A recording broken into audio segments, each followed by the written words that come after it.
Thank you.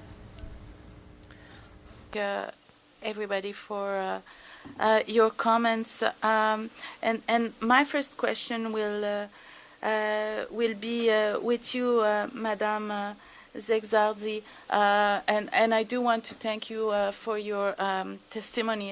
It's key. We're trying with this bill to protect youth. So to hear from you, I think has been very, very valuable. And so my question to you will be, and I think I know the answer, but I do want it on the record, and I want to hear you on that, because we talk about education, we have funding on education, we have this bill that is coming, and so how important do you feel, from your experience and your present involvement, how important is it that yourself, that youth, be part of the process of education, that it is not only youth-centered, but solution provided with youth, by youth, that you are part of that process? Do you feel that you are being part of the process, and is it crucial that you will be in the future? Szekszardi? Thanks. I believe that because the education I got when I was younger was basically what's kind of been said earlier today. It's basically just your teachers telling you don't do drugs, drugs are bad. But it's a reality that people are going to be using substances, whether it be alcohol, cigarettes, marijuana, whether it be other drugs. You can't keep telling people drugs are bad. You need to start educating people about the risks and safety measures of drugs. And I feel that, you guys were all younger. You noticed. Sorry. You guys were all younger at one point, and so, I figured that, I know for myself that I'd rather listen to people around my age when it comes to, quote-unquote, telling them what to do or how to do things. When you're in school, nobody really pays attention to the teacher as much as we'd like them to.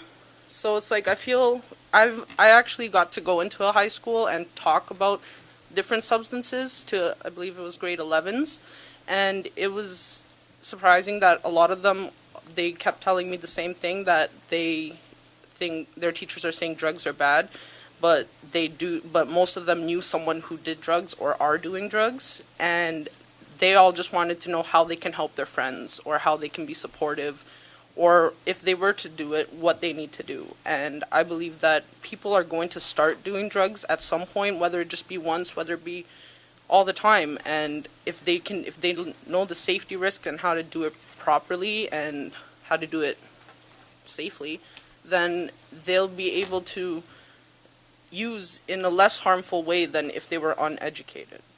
I don't know if that answers your question. Absolutely. Yeah, I don't know if Still got more time. I have more time. Oh, Yeah. That's good.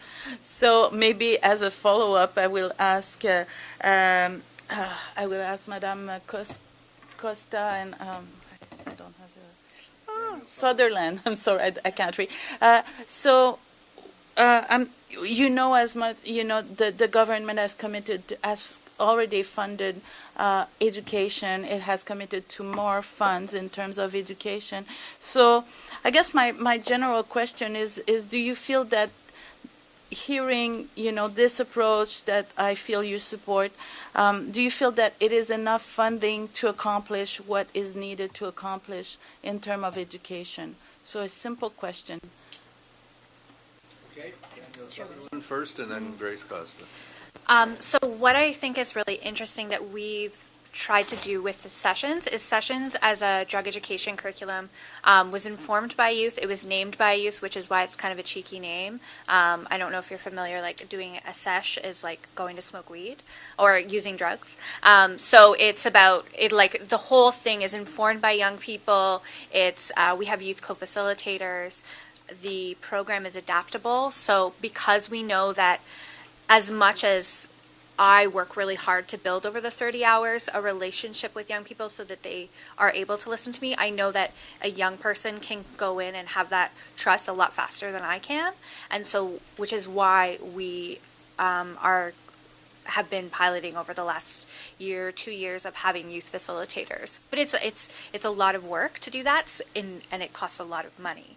So we know that education is important, and we know that balanced education is important. So having young people part of those conversations and be part of that education process, whatever that looks like, and however that's formed, is completely central. Just very briefly, because we run out of time. Just one small point, this and segment. that is, in the earlier session, somebody said meeting youth where they're at. So it's not about more funding, it's where the funding is going. If the youth are in the shelter, I can't have school programs funded in schools because they're not going to school. That's the point. So that's where I would like people to pay attention to. So it's not about more money, it's about where are we putting the money and meeting youth where they're at and starting there, because that is going to be how we engage the youth that are most vulnerable.